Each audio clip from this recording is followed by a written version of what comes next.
अभी हम आज के जगन्नाथ कथा शुरू करेंगे।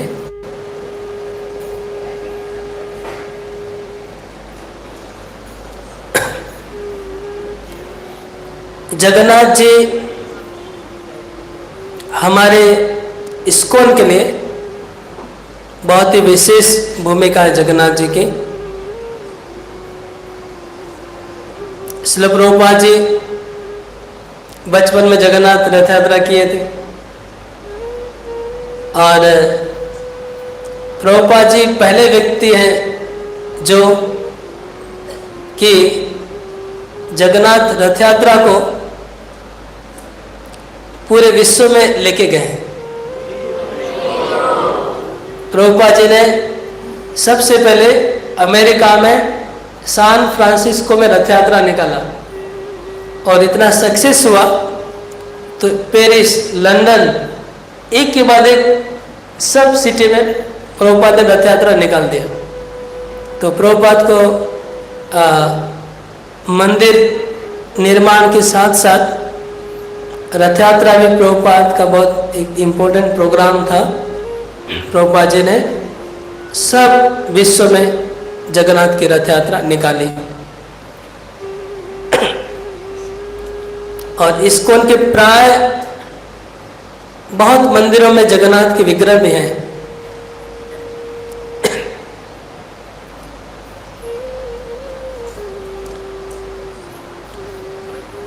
तो आज हम जगन्नाथ कथा की भूमिका देने वाले। तो आइए हम शुरू। चार धाम बहुत फेमस है। चार धाम को लोग मानते हैं। तो भारत के उत्तर में बद्रीनाथ धाम है, दक्षिण में श्री रामेश्वरम धाम है, पूर्व में द्वारकाधीश भगवान है, द्वारका धाम, पश्चिम में, और पूर्व में जगन्नाथ जी पूरी धाम। ये भारतीय लोग चार धाम को बहुत मानते हैं। ये शंकराचार्य जी ने स्थापना की है चार धाम की। और इस चार धाम में चार युग के साथ रिलेशन है। बद्रीनाथ धाम उत्तर दिशा में जो बद्रीनाथ है वो सतयुग के लिए वो उसका प्रभाव है। सतयुग में भगवान आए बद्रीनाथ जी। और त्रेता में दक्षिण में भगवान श्री रामचंद्र गए और रामेश्वर धाम की स्थापना की। फिर द्वापर में पश्चिम दिशा में भगवान श्री कृष्णचंद्र आए, उन्होंने द्वारका की स्थापना की। और कलयुग के लिए भगवान जगन्नाथ पूरी धाम को प्रकट किए पूर्व में।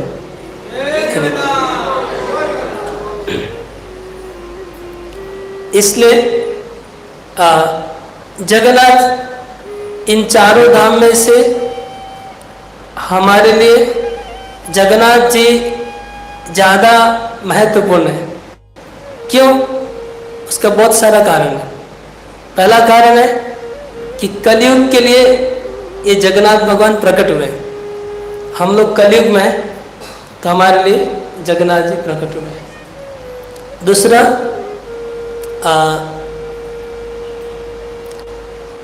भगवान श्री कृष्ण की जितनी भी लीलाएं हैं, वृंदावन की लीला, द्वारका की लीला और मथुरा की लीला, तीनों लीलाओं को जगन्नाथ जी तीनों लीलाओं का अनुसरण करते हैं। आप अगर जगन्नाथ मंदिर में जाएंगे तो वहाँ पर श्री कृष्ण की बाल लीलाओं का बहुत सारा प्रचलन है। जो तिथियाँ आती है उन तिथियों में जगन्नाथ को उसी वेश में सजाते हैं। श्री कृष्ण के जितनी भी बाल लीला है वो जगन्नाथ को उस ड्रेस पहनाया जाता है और वो सब लीलाएं जगन्नाथ करते हैं।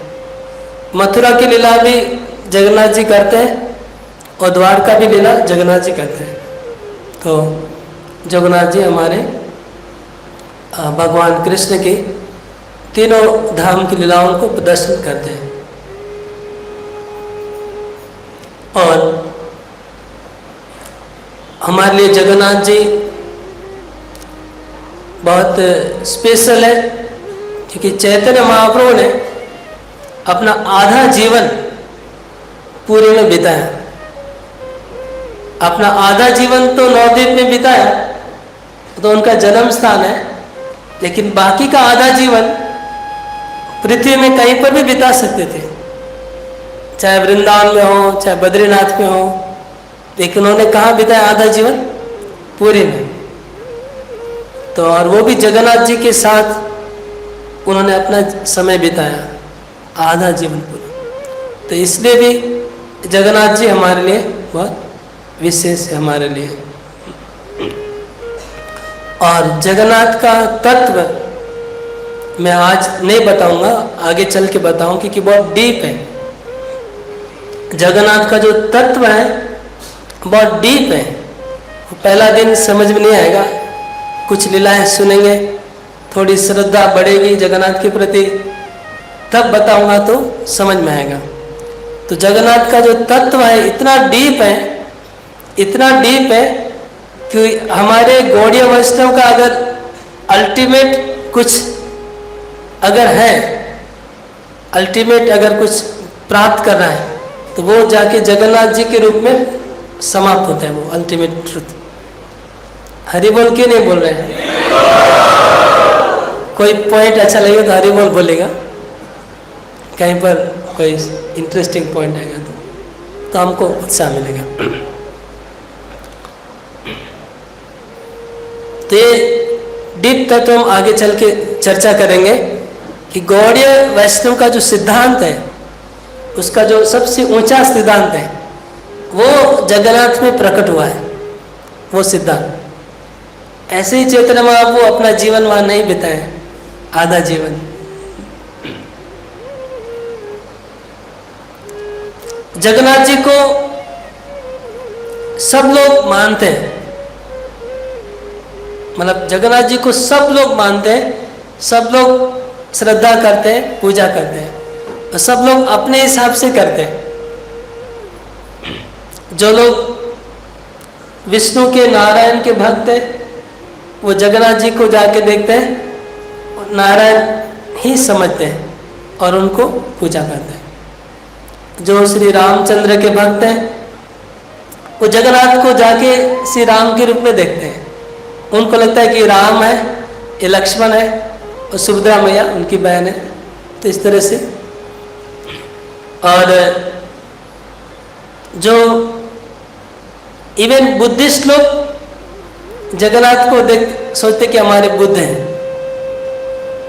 सब धर्म के लोग जगन्नाथ जी को मानते हैं और वो अपना ही भगवान मान लेते हैं।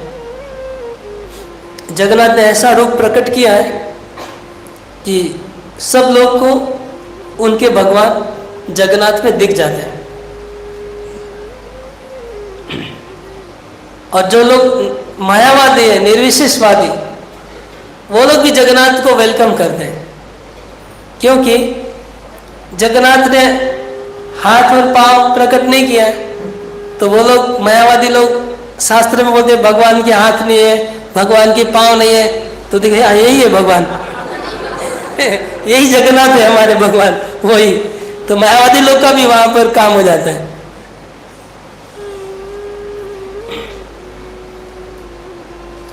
तो इसलिए जगन्नाथ जी सबको अकोमोडेट कर लेते हैं, सब धर्म वाले जगन्नाथ जी को मान लेते हैं। लेकिन बहुत कम लोग हैं जो ये जानते हैं कि जगन्नाथ ही कृष्ण है। और खाली जगन्नाथ कृष्ण नहीं है, अभी मैं जैसे बताया कि गौड़ीय वस्तु का जो डीप तत्व समझेंगे तो जगन्नाथ जी क्या है पता चलेगा कि गौड़ीय वैष्णव सिद्धांत का जो सबसे ऊंचा सिद्धांत है वो जगन्नाथ जी है। और वो खुलम खुला दिख रहा है, लेकिन किसी को दिखता नहीं। दिख रहा है वो तत्व, लेकिन फिर भी नहीं दिख रहा है। देखिए जगन्नाथ जी कृष्ण है, इसमें डाउट कहाँ है? बलराम जी पास में बैठे हुए, जो बलदेव तो कृष्ण के बड़े भाई हैं, अगर बलदेव जी अगर पास में बैठे हैं तो इसमें डाउट का है कि ये कृष्ण है। और सुभद्रा महारानी पास में बैठी हुई है, सुभद्रा कृष्ण की बहन है। अगर सुभद्रा और बलदेव जब पास में बैठे हुए हैं तो इसमें डाउट का है कि ये कृष्ण है। लेकिन बहुत लोग नहीं जानते कि जगन्नाथ जी कृष्ण है। और जगन्नाथ के मंदिर में 12 महीने में जितने भी उत्सव होते हैं सब कृष्ण की लीला से जुड़े हुए हैं। उत्सव, सब के सब उत्सव कृष्ण का जो जो लीला हुआ है वही सब लीलाएं जगन्नाथ के उत्सव में आते हैं। जैसे रुक्मिणी हरण, कृष्ण ने रुक्मिणी हरण किया था, तो हर साल एक तिथि है, किसी को पता है कौन सी तिथि है जिस दिन रुक्मिणी का विवाह हुआ था? एक एकादशी है। कौन सी एकादशी है? आज है वो तिथि? सही में? माय गॉड, कितना बड़ा है, कैसा ये कोइंसिडेंस हो गया। एकादशी के दिन रुक्मिणी का विवाह हुआ था। आज के दिन अगर आप मेरे क्लास के बाद अगर हो सकता है तो यूट्यूब में देखिएगा, ऑनलाइन देखिएगा। आज के दिन जगन्नाथ मंदिर में सुबह से शाम तक रुक्मिणी विवाह का अनुष्ठान होता है। हर साल एवरी ईयर इस एकादशी के दिन जगन्नाथ जी मंदिर से बाहर निकलते हैं और लक्ष्मी देवी का मंदिर है, वहाँ जाते हैं। लक्ष्मी देवी की पूजा करने जाती है रुक्मिणी बन के सज के, और पूजा करते करते जगन्नाथ जी उनको किडनैप कर लेते हैं। जैसे कृष्ण ने रुक्मिणी को किडनैप किया था, लक्ष्मी देवी को जगन्नाथ के साथ बिठाया जाता है जगन्नाथ के रथ में, और फिर जगन्नाथ के रुक्मिणी को लेके जैसे कृष्ण दौड़े थे ऐसे जगन्नाथ पूरा भागते हैं। और फिर बीच में लड़ाई होता है, जगन्नाथ के पांडा और दूसरे पांडा के बीच में युद्ध होता है, फाइटिंग होता है, जैसे फाइटिंग हुआ था। और अंत में रुक्मिणी के साथ कृष्ण का विवाह होता है। अभी शायद चल रहा होगा इस समय पुरी में रुक्मिणी और कृष्ण का विवाह चल रहा होगा। तो दिन भर चलता है। अभी मत करिए, हाँ इतना अभी यहाँ ध्यान दीजिए, बाद में देख लीजिएगा। तो ये रुक्मिणी विवाह, इस तरह से कृष्ण की जितने भी लीलाएं हैं, कालिया दमन, गोवर्धन धारण, सब लीलाएं जगन्नाथ मंदिर में होती हैं। और उधर उनको जगन्नाथ को उसी प्रकार से सजाया जाता है, जगन्नाथ को उसी प्रकार से ले जाया जाता है। तो कौन सी लीलाएं होती है, कब होती है, ये सब हम आगे चल के सुनेंगे। तो हमारी जो ये 19 दिन व्यापी जो कथा होगी उसमें विषय रहेगा, स्टार्टिंग होगा, शुरू में हम करेंगे पूरी धाम की महिमा। पहले हम लोग सुनेंगे कि क्षेत्रपुरी धाम है, उस धाम की महिमा क्या है, और धाम में क्या क्या इम्पोर्टेंट प्लेस है जो दर्शन करने लायक है, और उससे क्या लीला जुड़ी हुई है, ये सुनेंगे। फिर पूरी मंदिर की महिमा सुनेंगे, पूरी मंदिर का क्या विशेषता है। इसके बाद हम सुनेंगे कि जगन्नाथ जी कैसे प्रकट हुए, पूरी में जगन्नाथ जी कैसे प्रकट हुए। मोबाइल बंद करके रखिए। जगन्नाथ जी का जो पूरी में प्रकट होने का लीला है बहुत ही इंटरेस्टिंग है, बहुत ही सुंदर है। इसके बाद हम सुनेंगे जगन्नाथ के साथ बहुत भक्तों का लीला हुआ है, कुछ लीलाएं वहाँ से सुनेंगे हम। और अंत में चैतन्य महाप्रभु का जगन्नाथ के साथ जो आदान प्रदान हुआ, इंटरेक्शन, वो सुनेंगे। उसमें हम देखेंगे कि जगन्नाथ जी का जो गौड़ीय सिद्धांत का जो अल्टीमेट जो सिद्धांत है वो उसमें प्रकट होगा। चैतन्य महाप्रभु के साथ जगन्नाथ का जो आदान प्रदान होगा उसमें, वो अंत में आएगा। और फिर हम जगन्नाथ की रथ यात्रा के बारे में कुछ सुनेंगे। ये हमारा टोटल कार्यक्रम होगा। आप सभी भक्त डेली तो फिजिकली अटेंड नहीं कर पाएंगे, तो कल से आप लोग ऑनलाइन में YouTube और Facebook में शाम को 7:30 बजे, 7:30 से 8:30 आ जाएगा। हमारे पेज को ढूंढ लीजिएगा YouTube में और Facebook में, और फिर आप डेली सुन पाएंगे। सब्सक्राइब कर सकते हैं, लाइक कर लेंगे, हो जाएगा। टाइम का थोड़ा सा 7:30 to 8:30 अथवा 8 से 9, वो कल पता चल जाएगा, जैसी सुविधा होगी। ठीक है। और क्लास वैसे हम मंदिर में करने का प्रयास कर रहे हैं, लेकिन मंदिर में हमको परमिशन नहीं मिल रहा है। तो अगर परमिशन मिल गया तो मंदिर में होगा, अल्बर्ट रोड में। नहीं तो हम लोग भक्तों के घर पे, जैसे पिछली बार किया, एक एक प्रोग्राम एक एक भक्त के घर पे करेंगे, तो 10-15 डिवोटी को मौका मिलेगा अपने घर पे करने का। अभी कथा में और प्रवेश करें। हमने 4 धाम के बारे में बताया।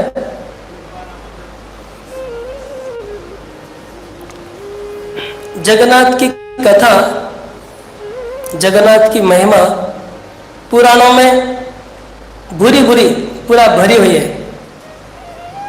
जगन्नाथ की कथा पहले मैं सोचता था कि मैंने स्कूल में आने के पहले जगन्नाथ जी का नाम नहीं सुना था। आप लोग सुने होंगे ना? आप में कौन कौन जगन्नाथपुरी गया है? हाथ उठाइए। सभी गए, हमारे साथ ही गए होंगे मतलब। लेकिन ये हमारे उधर वेस्टर्न इंडिया में, गुजरात में, उधर लोग नहीं जानते जगन्नाथ को ज़्यादा, हम नहीं जानते थे। तो हम जब इसको आए, जगन्नाथ जी को देखा, तो हमको लगा कि लोगों ने मंदिर बना दिया हुआ सब मिलके, और ऐसे 1000-2000 साल पुराना होगा, ऐसे मुझे लग रहा था। लेकिन अभी मैं देखा, मुझे आश्चर्य लगा कि स्कंद पुराण जो सबसे पुराना है, जो लाखों वर्ष पुराना पुराण है, स्कंद पुराण, ये पूरा जगन्नाथ की महिमा से भरा हुआ है। ये 18 पुराण है, 18 पुराण है, और 18 पुराण के टोटल श्लोक संख्या है 4 लाख। 18 पुराण की टोटल श्लोक संख्या कितनी है? 4 लाख। तो एक एक पुराण का एवरेज श्लोक संख्या होती है 20,000 एवरेज। इसी भागवतम का 18,000। लेकिन ये स्कंद पुराण एक ऐसा है, इसकी श्लोक संख्या है 80,000। कितने? 80,000। सबसे बड़ा पुराण है, और इसमें खाली जगन्नाथ के लिए इतना पूरा भरा हुआ है। मतलब समझ लीजिए कम से कम हजारों श्लोक है। 80,000 में से 5-10 हजार श्लोक है खाली जगन्नाथ की महिमा। तो जब ये मैं पढ़ा तो मेरा विश्वास बहुत बढ़ गया कि जगन्नाथ पूरी धाम ये लोगों ने नहीं बनाया है, ये पुराणों में इसका चर्चा किया हुआ है, नया कुछ नहीं है। हम जैसे पूरी में जाने से लगता है इधर छोटा सा मंदिर पड़ा है, बोले इधर प्रणाम करो, उधर प्रणाम करो, ये मंदिर है, वो मंदिर है, छोटा छोटा, ये सब छोटे छोटे मंदिर जिसको हम पूरी में, सबका नाम लिखा हुआ है इसमें पुराण में। जो जो छोटे छोटे मंदिर हम जाके प्रणाम करते हैं उन सबका नाम लिखा हुआ है, उनका एड्रेस लिखा हुआ है, उत्तर पूर्व दक्षिण कौन सी दिशा में कौन सा मंदिर है, सब लिखा हुआ है डिटेल में। तो पूरी धाम अभी देखने में ऐसा मॉडर्न लग रहा है, बहुत सारे सीमेंट की बिल्डिंग है, रिक्शा घोड़े ये सब चालू हो गए, लेकिन ऐसा मॉडर्न नहीं है, बहुत प्राचीन है। पुराणों में इसका बहुत वर्णन है। स्कंद पुराण मोस्टली सबसे ज़्यादा स्कंद पुराण में जगन्नाथ की महिमा है, जगन्नाथ की लीलाएं हैं। तो स्कंद पुराण के बारे में थोड़ा बोलता हूँ। ये भगवान नारायण स्कंद पुराण का उपदेश नारायण ने ब्रह्मा जी को दिया, ब्रह्मा जी ने शिव जी को दिया, शिव जी ने अपने पुत्र कार्तिक को सुनाया। कार्तिक का दूसरा नाम है स्कंद, कार्तिक का एक नाम है स्कंद। इसलिए कार्तिक ने, जो शिव जी के पुत्र कार्तिक है, उन्होंने इस पुराण को गाया है। उन्होंने जैमिनी ऋषि को सुनाया पूरा पुराण, इसलिए इस पुराण का नाम है स्कंद पुराण। तो इस पुराण में लिखा है कि पूरे जम्बूद्वीप में जो भूमंडल है, भूमंडल में जम्बूद्वीप श्रेष्ठ है। जम्बूद्वीप में भारत श्रेष्ठ है। और भारत में स्कंद पुराण कहता है कि भारत में सबसे बढ़िया अगर कोई देश है तो वह है उत्कल देश। उत्कल मतलब उड़ीसा। तो स्कंद पुराण कहता है कि पूरे भारतवर्ष में सबसे श्रेष्ठ देश है उत्कल देश, उड़ीसा। और हरि बोल, उत्कल के भक्त हरि बोल नहीं बोल रहे क्या? उत्कल वाले अभी हरि बोल लीजिए। और उत्कल का दूसरा नाम है औड्र, औड्र देश। तो औड्र देश या उत्कल देश सर्वश्रेष्ठ कहा गया है स्कंद पुराण में। वहां के लोग असाधारण हैं, जिनका बहुत पुण्य किया हुआ है, वो लोग उधर उत्कल में जन्म लेते हैं। उत्कलवासी सब जगन्नाथ के भक्त हैं। और ऐसे कहते हैं कि आकाश से देवता लोग उन उत्कल वासियों को देखते हैं, सबके चतुर्भुज, चार भुजा वाले सब हैं। और उत्कल में 4 धाम है। उत्कल के अंदर ये 4 धाम शंख चक्र गदा पद्म के साथ उनका नाम दिया हुआ है। तो पूरे धाम हो गया शंख क्षेत्र, शंख। उसके बाद भुवनेश्वर, वो चक्र है। भुवनेश्वर भी एक धाम है। उसके बाद है कोणार्क तीर्थ, वो है पद्म। और एक जाजपुर है गदा। तो 4 भगवान के जो अस्त्र है, वो 4 अस्त्रों के हिसाब से 4 धाम है उत्कल देश में। एक हो गया शंख क्षेत्र पूरी धाम, एक चक्र भुवनेश्वर, एक पद्मा कोणार्क तीर्थ, और एक गदा जाजपुर। शंख क्षेत्र मतलब जगन्नाथ जी का धाम, पुरुषोत्तम धाम। चक्र भुवनेश्वर भगवान शिव जी का धाम है। शिव जी वहाँ भगवान जगन्नाथ की उपासना करने के लिए, उनकी पूजा करने के लिए ये धाम को प्रकट किए हैं।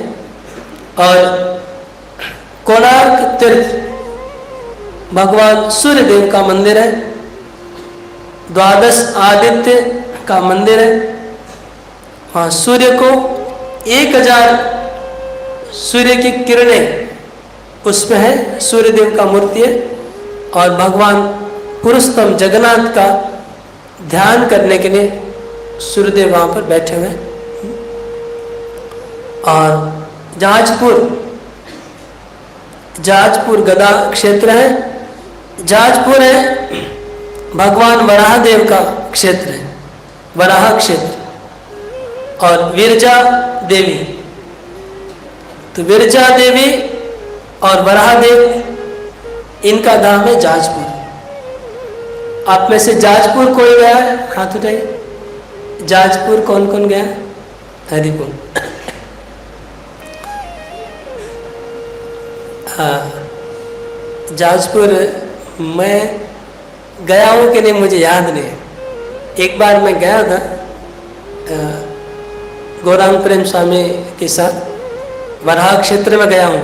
कि वो वराह क्षेत्र यही है कि नहीं मुझे दोबारा जाऊंगा तो पता चलेगा। अच्छा, मंदिर होगा, ठीक है। तो ये हो गया 4 क्षेत्र। इन चारों क्षेत्र में पुरुषोत्तम क्षेत्र सर्वश्रेष्ठ है, क्योंकि भगवान ने अपने नाम से इसका नाम रखा है पुरुषोत्तम क्षेत्र। और यहाँ पर भगवान साक्षात विराज करते हैं। भगवान को चर्म चक्षु से देख सकते हैं पुरुषोत्तम क्षेत्र में। भौतिक दृष्टि से भगवान दिखाई पड़ते हैं। और बृहद भागवतामृत में हमारे सनातन गोस्वामी कहते हैं कि पुरी की महिमा क्या बताऊं, पुरी की महिमा क्या बताऊं। वहां पर जो गधे हैं, गधे वो भी आकाश से चतुर्भुज दिखते हैं। पुरी के जो गधे हैं वो भी आकाश से देवता लोग देखते हैं कि चतुर्भुज नारायण जैसे दिखते, पार्षद भगवान के। तो मनुष्यों की बात क्या कही जाए। यह है बृहद भागवतम में कहते हैं। तो ये पुरी के धाम में आकाश से सब देवता लोग देखते कि सब 4 हाथ वाले लोग भगवान के पार्षद हैं, जगन्नाथ के पार्षद काली घूम रहे हैं। और ये पूरी धाम ब्रह्मा को भी दुर्लभ है पूरी में एंटर करना, ब्रह्मा जी के लिए भी दुर्लभ है। अब स्कंद पुराण से पूरी धाम की महिमा के बारे में एक छोटा सा लीला है, वो मैं स्कंद पुराण से बताता हूँ। एक बार ब्रह्मा जी सोचने लगे कि मैंने इतना सृष्टि किया और बद्ध जीवों को कितना कष्ट होता है, कितने प्रकार के क्लेश, जन्म मृत्यु जरा व्याधि, कितना कष्ट पा रहे जीव, इनको कष्टों से छुटकारा कैसे मिलेगा, ये ब्रह्मा जी सोच रहे थे। और सोचते सोचते वो भगवान नारायण के पास गए, विष्णु के पास गए। तब भगवान विष्णु ने ब्रह्मा जी को कहा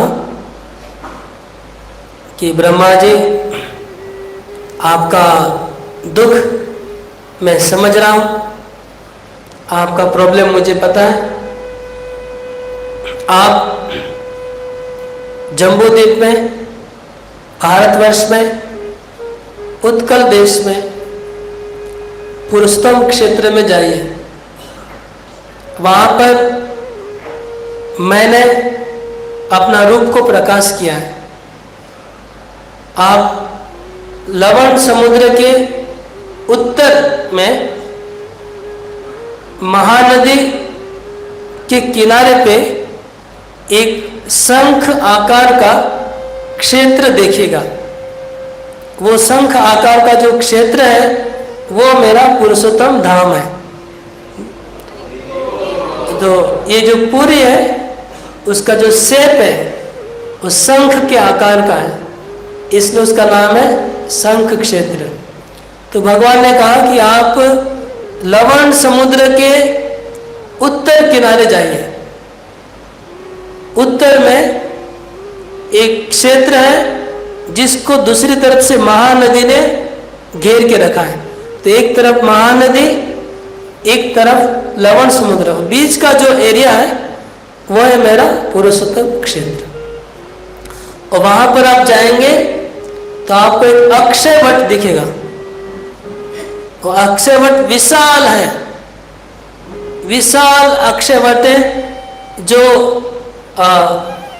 कभी विनाश नहीं होता है। उस अक्षय वट के नीचे एक रोहिणी कुंड है। उस रोहिणी कुंड के तट पे अक्षय वट के नीचे मैं वहां पर पुरुषोत्तम रूप में दारू ब्रह्म घनश्याम, मैं जगन्नाथ रूप में वहां पर मैं हूं। वहां तुम जाओ और मेरा दर्शन करो। जो भी व्यक्ति उस समुद्र में स्नान करता है, समुद्र में स्नान करके उस अक्षय वट की छाया में जाता है, वो जाकर के मेरा दर्शन करता है, उसको भौतिक जगत में कभी दोबारा जन्म नहीं लेना पड़ता। तो ब्रह्मा जी जाते हैं उस क्षेत्र में।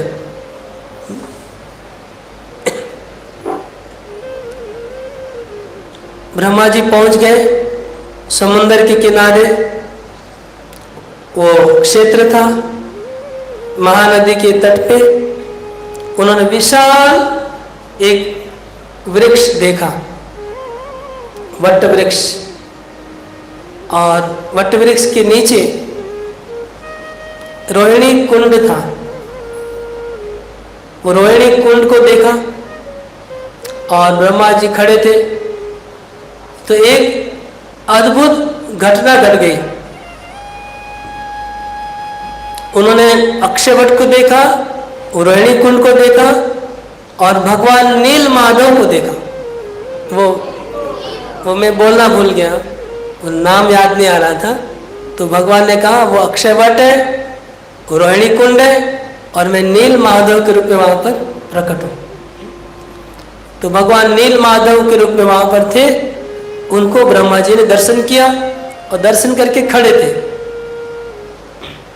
तब तक अचानक एक कौवा आकाश से गिरता है, किसी कारण से गिर गया। उड़ते उड़ते एक कौवा गिर गया। कभी कभी उड़ते उड़ते कुछ होता है तो गिर जाता है ना लोग, कुछ झटका लगा, कुछ इलेक्ट्रिक तार लग गया तो गिर जाते हैं। तो कौवा गिर गया, गिर के रोहिणी कुंड में पड़ा। तो जैसे ही रोहिणी कुंड में पड़ा वो चतुर्भुज हो गया, 4 भुजा वाला भगवान का पार्षद, और विमान आया वैकुंठ से और वो चला गया वैकुंठ में। और ब्रह्मा जी देख के शॉक्ड होके खड़े थे कि इतना पावरफुल है ये कुंड।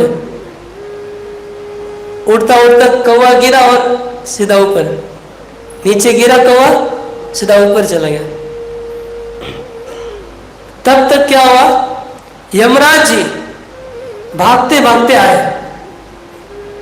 यमराज जी भागते भागते आए और उन्होंने सीधा नील माधव को, भगवान को कंप्लेन करना शुरू कर दिया। बहुत नाराज थे यमराज जी, बहुत असंतुष्ट हो गए थे इस घटना को देख के। इस घटना को देख के यमराज जी बहुत नाराज हो गए थे। यमराज ने कहा, हे भगवान, ये क्या चल रहा है? एक कौवा जो निम्न जाति का एक पशु है, पंछी है, वो एक कुंड में गिर के वैकुंठ चला गया। तो मनुष्य लोग आकर के अगर इसमें कुंड को टच करेंगे तो उनका क्या होगा? तो यमराज जी को क्या प्रॉब्लम है? यमराज जी बोले, अरे मेरा काम है पापियों को दंड देना, मेरा काम है पापियों को दंड देना, और मैं नरक का इंचार्ज हूं। और अगर आप ये रोहिणी कुंड का प्रभाव अगर सब लोग जान गए तो कोई भी नरक में आएगा नहीं, नरक पूरा खाली हो जाएगा, मेरा दुकान बंद हो जाएगा, मेरा जॉब चला जाएगा, मैं बेकार हो जाऊंगा। आपका रोहिणी कुंड में एक पंछी अगर गिर के वैकुंठ चला जाए तो जो मनुष्य आएंगे इतने पापी हैं, सब पापी लोग आएंगे और अपना कल्याण कर लेंगे और मैं किसी को दंड नहीं दे पाऊंगा। तो यमराज जी ने कहा, हे भगवान कृपा करके आप अपना जगह चेंज कर लेंगे तो अच्छा होगा। आपको इधर पृथ्वी पे भारतवर्ष में उत्कल खंड में रहने की क्या जरूरत है? आपको और कोई जगह नहीं है, ब्रह्मलोक है, तपोलोक है, वहां अच्छे अच्छे लोग रहते हैं, पुण्यात्मा रहते हैं, तपस्वी लोग रहते हैं, वहां पर आप अपना बिजनेस करिए, वहां पर आप कृपा वितरण करिए उन अच्छे लोगों। या पापियों के बीच में आपने इतना अच्छा जगह खोल के रखा है, तो आपका दर्शन करके तो सभी जीव वैकुंठ चले जाएंगे और नरक में कोई नहीं जाएगा। तो आप कृपा करके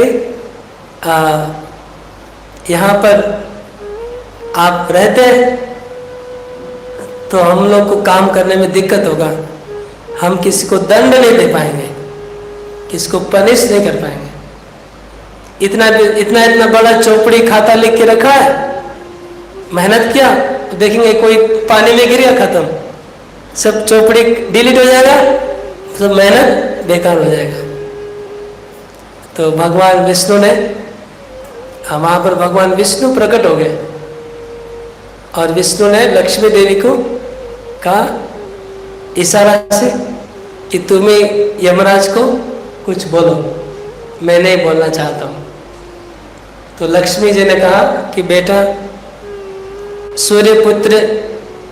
सूर्यपुत्र यमराज, सूर्यनंदन रविनंदन यमराज जी, ये जो हमारा क्षेत्र है पुरुषोत्तम क्षेत्र, इसमें यमराज जी का कोई अधिकार नहीं है। यमराज जी के जुडिक्शन से बाहर है हमारा एक क्षेत्र, यहां पर आपके नियम कानून कुछ नहीं चलेंगे। आपको पापियों को दंड देना जो कर रहा है इसके बाहर करिए।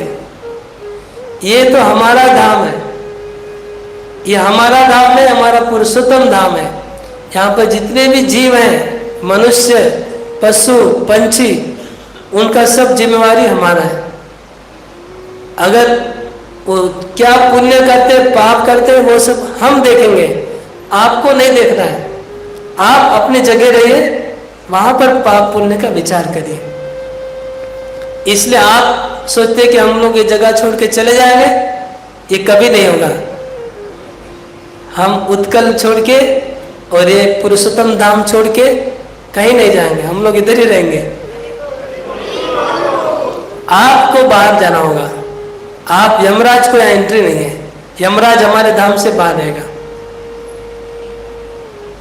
तो यमराज जी बोले क्षमा करिए, सॉरी, हाँ अभी कम से कम धाम की महिमा हमको सुनाइए, आपके धाम की महिमा सुनाइए। तो लक्ष्मी देवी ब्रह्मा जी को और यमराज को एक साथ ये पुरुषोत्तम धाम की महिमा सुनाती है लक्ष्मी देवी। तो लक्ष्मी देवी कहती है कि मैं तुमको उस धाम की महिमा सुनाती हूँ। लक्ष्मी देवी कहती है कि प्राचीन काल में एक मार्कंडेय नामक ऋषि थे। मार्कंडेय ऋषि ने बहुत तपस्या किया, बहुत तपस्या करके भगवान शिव को प्रसन्न किया और लंबी आयु का वरदान मांग लिया। तो लंबी आयु, तो कितनी लंबी आयु? 7 कल्प तक उनकी आयु लंबी हो गई। अब 7 कल्प क्या होता है, थोड़ा मैं समझाता हूँ। आपको लगा होगा 7 कल्प मतलब ये हो गया 1 2 3 4 5 6 7, ऐसे 7 में।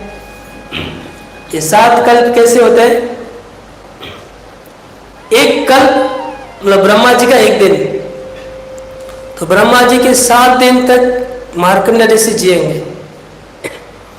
ब्रह्मा जी के 1 दिन में 1000 चतुर्युग होते हैं। 1000 चतुर्युग 1 दिन में होते हैं, तो ऐसे 7 बार जितना होता है उतना लंबा आयु मार्कंडेय ऋषि का था। और 1 चतुर्युग कितना होता है? 43 लाख 20 हजार वर्ष। 43 लाख 20 हजार वर्ष 1 चतुर्युग होता है, इंटू 1000 करिए। 43 लाख 20 हजार इंटू 1000, ये हो गया ब्रह्मा का 1 दिन, इंटू 7 करेंगे ब्रह्मा जी का 7 दिन। इतनी लंबी आयु थी मार्कंडेय ऋषि की। कल हम लोग गिने थे, करीब 6000 करोड़ के आसपास आता है। बस अब 1000 करोड़ का बहुत बातें चलता रहता है ना आजकल, 1000 करोड़ 2000 करोड़ 3000 करोड़, न्यूज़पेपर इसके नीचे कोई बात नहीं आता है। तो ये 6000 करोड़ था।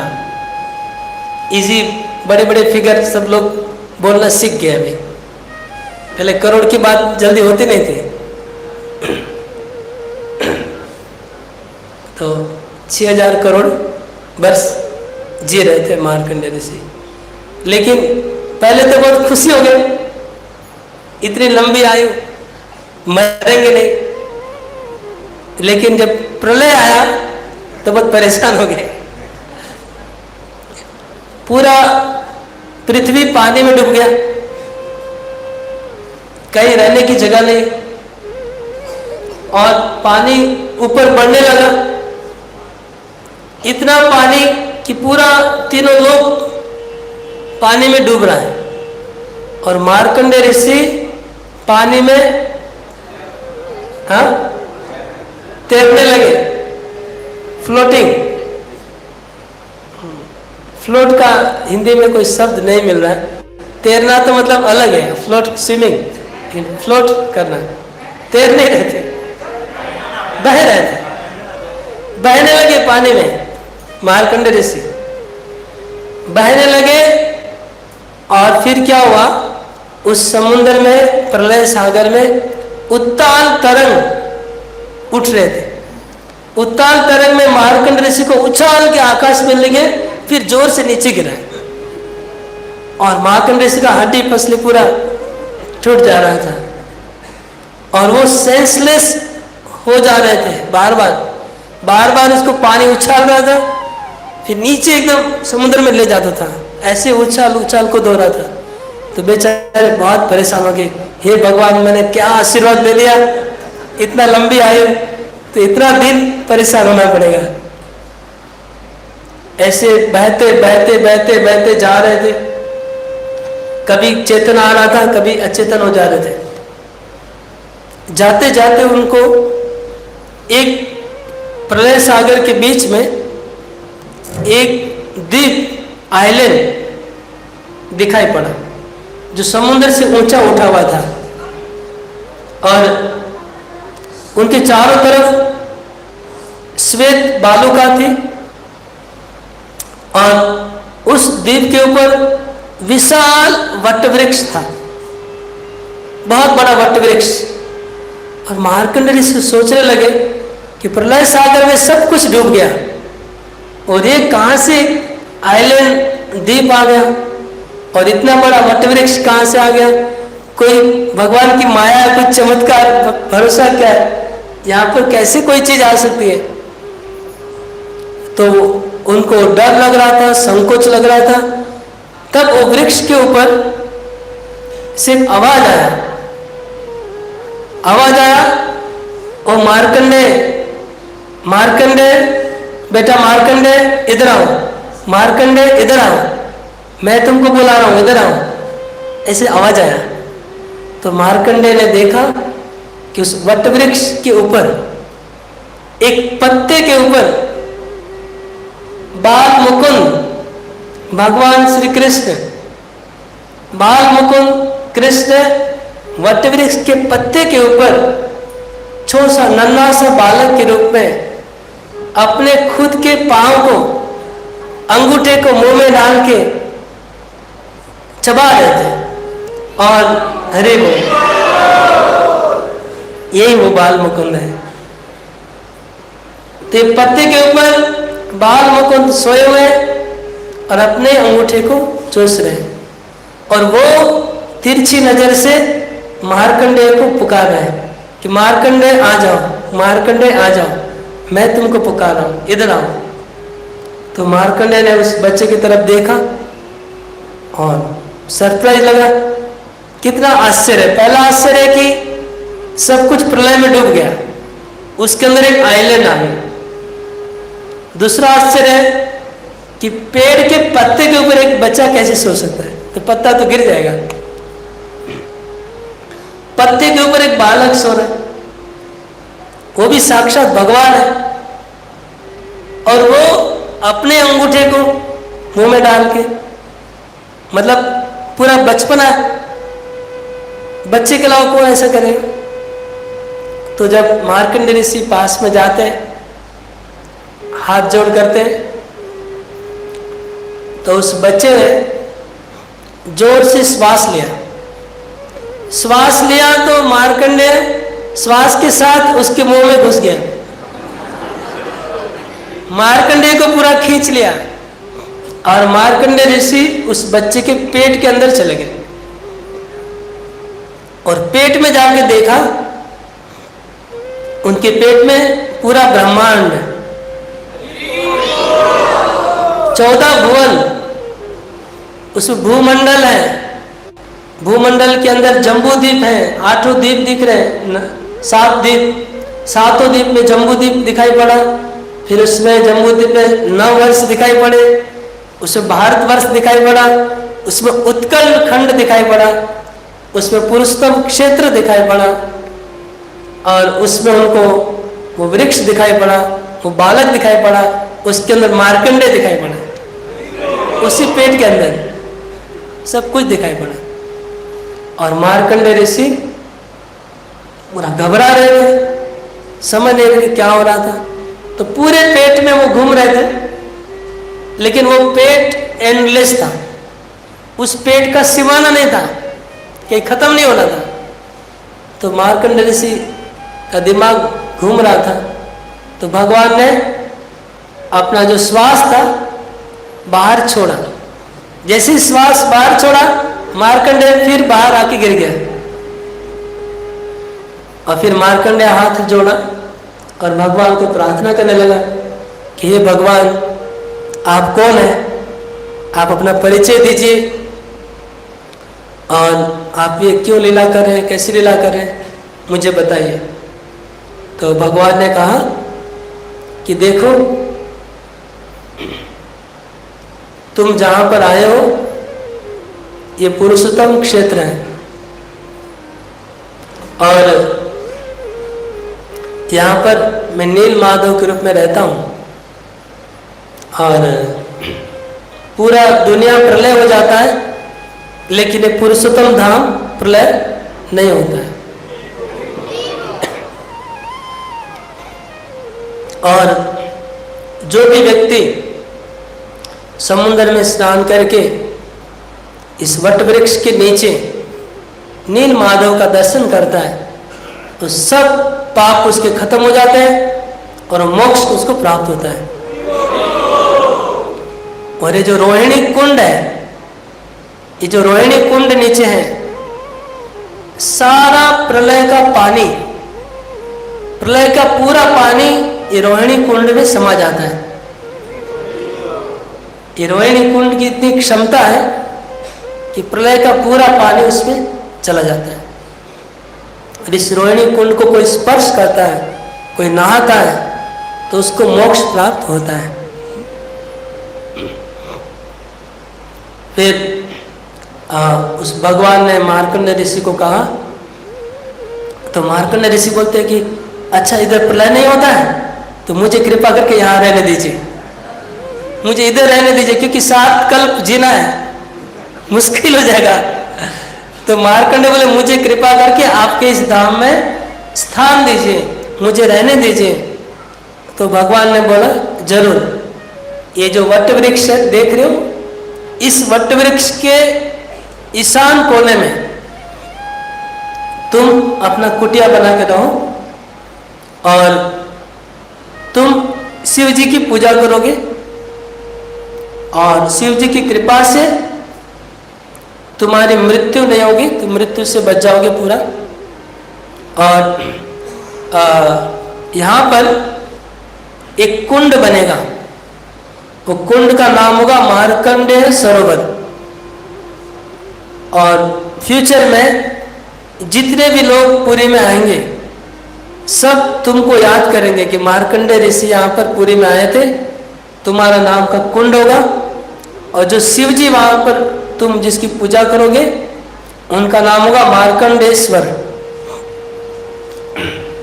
इस तरह से वो भगवान बाल मुकुंद ने मार्कंडेय ऋषि को कृपा किया और मार्कंडेय ऋषि अपना भगवान के नीचे आए, पेड़ के नीचे उतरे। पेड़ के नीचे उतर के वो ईशान कोने में वहाँ लगे हुए थे ध्यान में।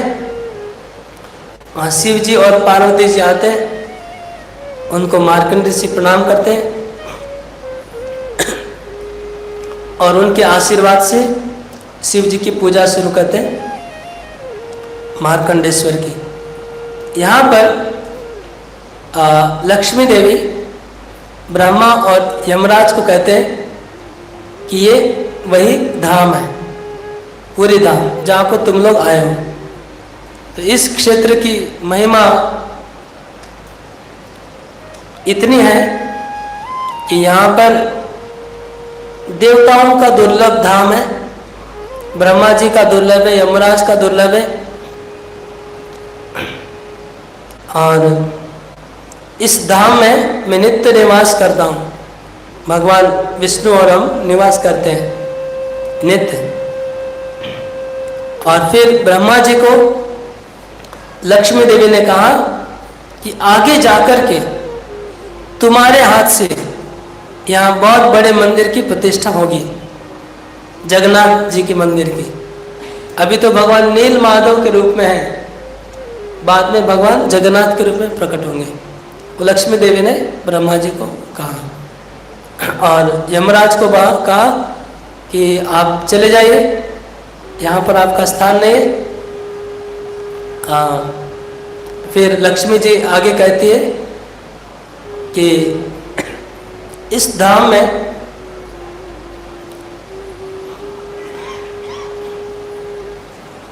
जगन्नाथ जी की सेवा करने के लिए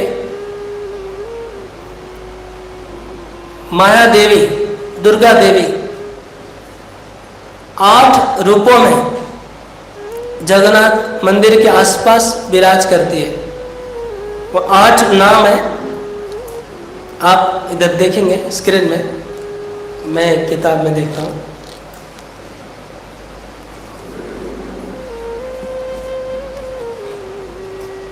ये 8 नाम है देवी के। वाट मंगला विमला देवी, सर्वमंगला देवी, अर्धासिनी देवी, अलंबा देवी, कालरात्रि देवी, मरीचिका देवी, चंड रूपिणी देवी। ये दुर्गा देवी के 8 रूप हैं जो जगन्नाथ मंदिर के प्रोमिनेंट सराउंडिंग में प्रोमिनेंट देवी के मंदिर हैं।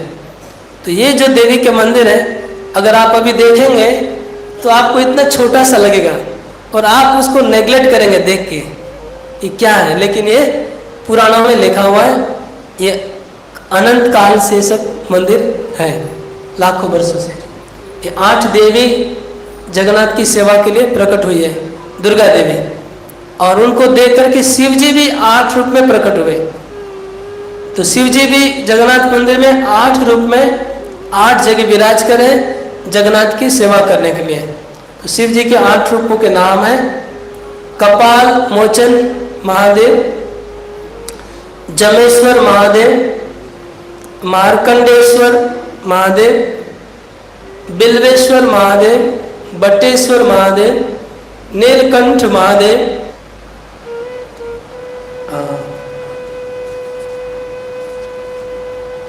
जगन्नाथ जी का जो पूरी धाम है अलग अलग नामों से विख्यात है। श्री मतलब लक्ष्मी देवी, लक्ष्मी देवी का क्षेत्र है। तो पूरी धाम कहते हैं, शंख क्षेत्र कहते हैं, भौम वैकुंठ कहते हैं, नीलाचल धाम कहते हैं, नीलाद्री कहते हैं, नीलगिरी कहते हैं, पुरुषोत्तम क्षेत्र भी कहते हैं और भू स्वर्ग कहते हैं। भू स्वर्ग मतलब पृथ्वी के ऊपर स्वर्ग। ये अलग अलग नाम पुराणों में पूरे के लिए दिए गए हैं। ये नाम मॉडर्न नहीं है, पुराणों में दिए सब नाम। तो आज के लिए इतना काफ़ी है और बाकी हम कल बताएंगे कि पूरी धाम में कौन से मुख्य देवी देवता है, तीर्थ स्थान है और पूरी मंदिर के अंदर क्या क्या विशिष्टता है, ये सब हम कल सुनाएंगे। हरे कृष्णा।